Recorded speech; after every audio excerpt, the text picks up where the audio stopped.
Okay, promise, turmoil in the 1960s. So the 1960s were not this calm, peaceful time now that World War II is over. No, the Cold War is really ramping up at this point in time. Okay, so you can see the election of 1960, Nixon was the Republican candidate. He had been Eisenhower's vice president. He had a reputation as a statesman, and a pretty accomplished one at that. As for Kennedy, he was the Democratic candidate, and Lyndon B. Johnson, so Kennedy was from Massachusetts, so from the Northeast, pretty typical Democrat. Lyndon Johnson was the vice president picked to help carry the southern states because he was from Texas. As for the campaign, the TV was the most decisive factor in this close race. There were 4 televised debates, the first time that this had ever happened in history, and Kennedy appeared on screen as much more vigorous and comfortable than the pale and tense and sweaty Nixon. Kennedy then attacked Eisenhower administration for the recent recession and for permitting the Soviets to take the lead in the arms race, and he was also the first Catholic presidential candidate. Ultimately, Kennedy defeated Nixon by a little more than 100,000 popular votes and by a slightly wider margin of 303 to 219 in the Electoral College. So, Kennedy's new domestic. So, as for foreign affairs, in 1961, the Peace Corps was established, and so we also. So if you look at this image, you can see the top left, it is a missile site, launch site that was being constructed, and that's all sand, that's why it looks all white. Bottom left, you can see a picture of the range of these missiles. So the shorter range missiles could reach well into Virginia and all of the South, and the longer range missiles, which are intermediate actually, they can reach well up into Canada. So you can see why we were very concerned about missiles being that close to us. As for foreign affairs, Kennedy, unfortunately, LBJ's domestic policy was known as the Great Society. He basically declared a war on poverty. The Democratic Congress gave him almost everything he asked for, and the Office of Economic Opportunity was established as an anti-poverty agency with $1 billion budget, which is just astounding. With it, they sponsored a wide variety of self-help programs like Head Start for preschoolers, the Job Corps for vocational education, literacy programs, and legal services to help the poor. Then came the Continuing with the Great Society, Congress increased funding for mass transit, public housing, rent subsidies for low-income people, and for crime prevention. As part of the Great Society, so the 1964 Civil Rights Act made segregation illegal in all public facilities, including hotels and restaurants. This was started by John F. Kennedy and then continued by Lyndon B. Johnson. It gave the federal government additional powers to help enforce school desegregation, which had been started by Brown versus Board of Education 10 years prior. The Equal Employment Opportunity Commission was focused on ending discrimination in employment based on race, religion, sex, or national origin. The 24th Amendment came in to abolish the practice of collecting a poll tax, and the Voting Rights Act of 1965 ended the literacy tests, and it provided for federal registrars in areas where blacks were kept from voting, ideally to help encourage blacks to vote.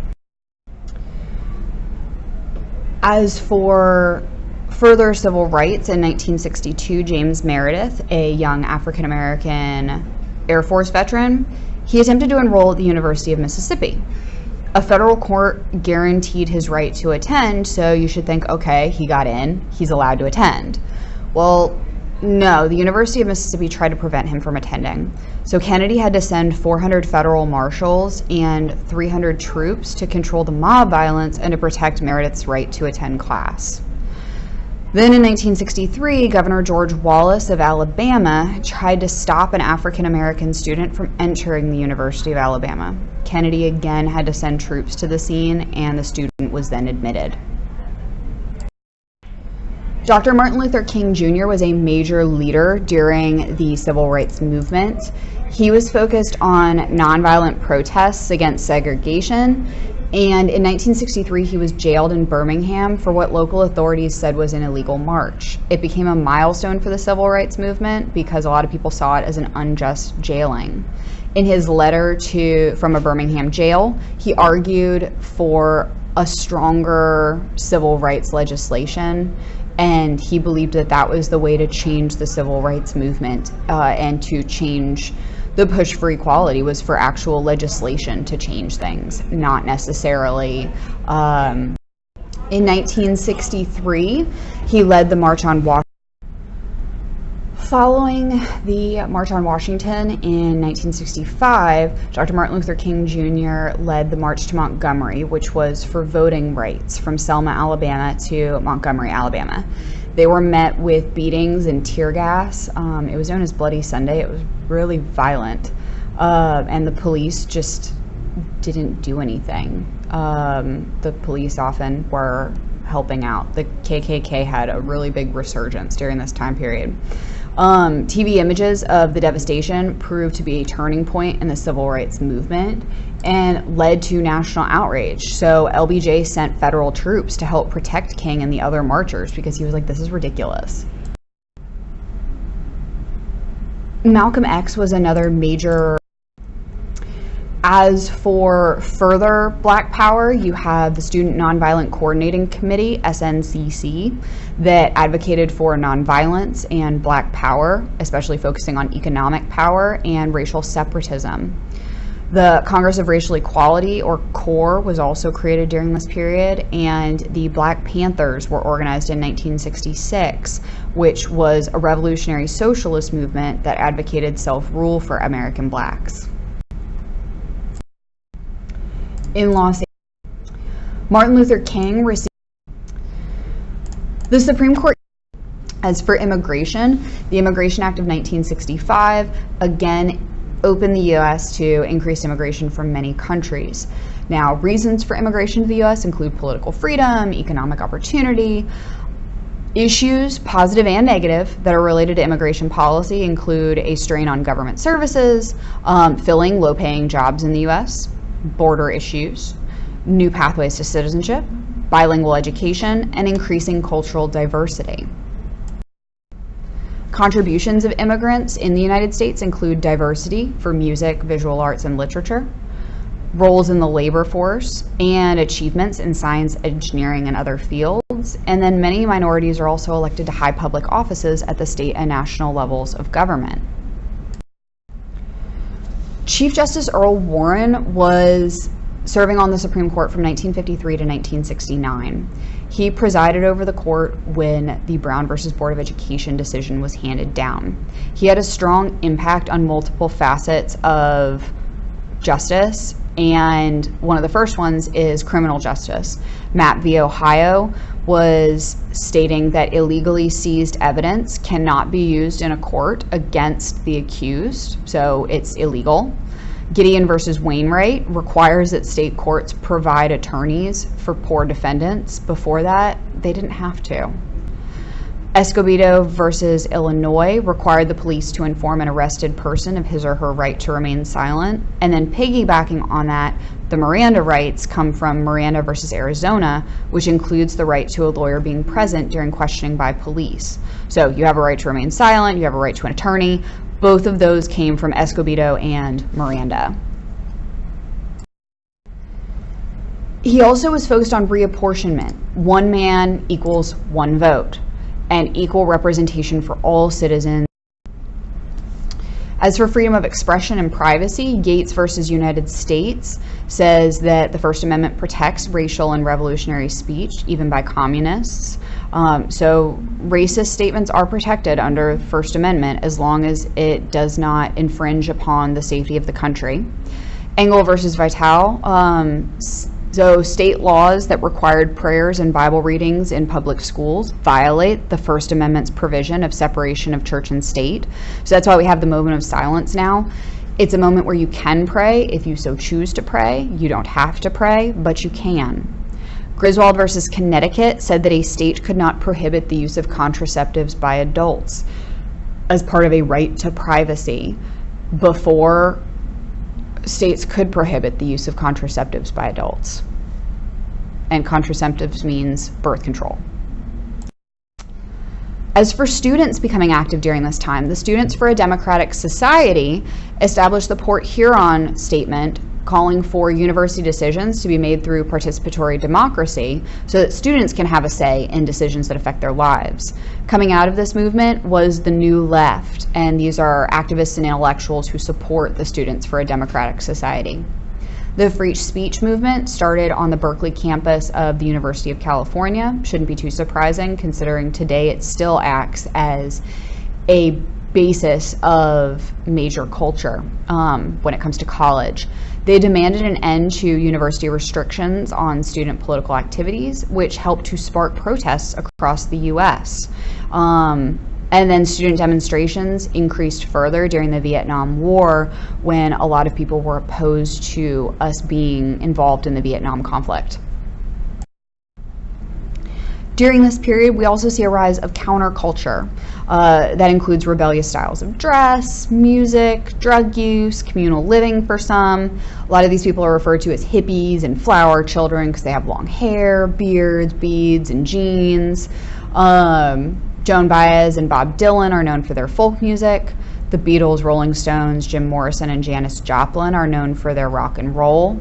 And Woodstock Music Festival was a massive music festival where several of these rock and folk artists convened, and a lot of the hippies and flower children were there. LSD and other hallucinogenic and addictive drugs caused the downfall of the counterculture, unfortunately, because they just didn't do a whole lot when they were on those drugs. Baby boomers who wanted to destroy unresponsive authority, poverty, racism, and war. So the counterculture was mostly baby boomers, who we know today as an aging generation who tends to be more conservative. So it's funny to see them as a younger generation, which is quite common, as a younger generation to be more liberal and wanting to go against authority. And then as you get older and gain money, you tend not to want to let your money go. So you can see this flower, peace, love, make love not war movement that is the counterculture. The sexual revolution during this time period included the increase in practice of premarital sex, birth control pills, medicines like antibiotics for venereal disease, abortion, which was still illegal, as well as homosexuality was still illegal, but you see people practicing them a whole lot more. As for the women's movement during this period, The Feminine Mystique was written by Betty Friedan, and it encouraged middle-class women to seek fulfillment in both their professional careers and being a wife, mother, and homemaker. The National Organization for Women was established to gain equal treatment for women, and the Equal Pay Act and Civil Rights Act prohibited discrimination on the basis of gender, but they had been poorly enforced. The campaign for the Equal Rights Amendment started in the early 70s. They wanted equality of rights under the law for all genders. Conservatives feared that the women's rights movement threatened the traditional roles of women in the home. So it was ratified by 37 states. It's still waiting to be ratified by 38th state in order to become part of the Constitution. Every so often you see it pop up on the ballots again, but it has yet to be ratified as the 28th Amendment to the Constitution. Coming back to the Cold War point. As for controversy over the Vietnam War, there was a credibility gap. So Johnson was pretty blunt in person, but there was a lot of misinformation from military and civilian leaders, and Johnson really didn't want to release a lot of information to the American people about the scope and the costs of the war. So you have two sides to the Vietnam War, the Hawks versus the Doves. Think of the Hawks as being very predatory. They supported the war. They believed the war was an act of Soviet-backed communist aggression, and it was part of the master plan to conquer all of Southeast Asia, and we just couldn't have that. The Doves, think of them as a bird of peace. They were against the war. They viewed the conflict as a civil war that was fought by the Vietnamese nationalists and some communists who wanted to unite their country by overthrowing a corrupt Saigon government. The My Lai massacre was a mass murder of unarmed South Vietnamese civilians by the U.S. troops on March 16, 1968. Between 347 and 504 unarmed people were killed by U.S. troops, and some women were gang raped, and many bodies were mutilated. The U.S. troops did it because they could. It was a sign of power. The Tet Offensive, so Tet is the Lunar New Year holiday in Vietnam. It's celebrated in January 1968, and the Viet Cong on that day launched an all-out surprise attack on almost every provincial or state capital and American base in South Vietnam. We were not expecting it whatsoever, but the U.S. military counterattacked, and we inflicted much heavier losses than the Viet Cong. But because we were caught by surprise, it ended up being a political victory for the Viet Cong and a military victory for us. So politically, it looked really good because they surprised us, even though we technically won. On March 31st, 1968, Johnson announced that he would limit the bombing of North Vietnam and negotiate peace. Then in May, North Vietnam, South Vietnam, and the U.S. started peace talks in Paris, but they quickly ended up stopping because of minor disagreements between the individuals. Bobby Kennedy was John F. Kennedy's younger brother. He entered the presidential race as a Democrat in 1968. In June of 1968, he had just won a major primary victory in California's primary, so that's a good thing for him to become the Democratic candidate. After he won the primary, he was then shot and killed in a hotel kitchen as he was being snuck out the back door. And the person who did it has been in jail ever since. But it seems like the Kennedy family is cursed at this point. In the election of 1968,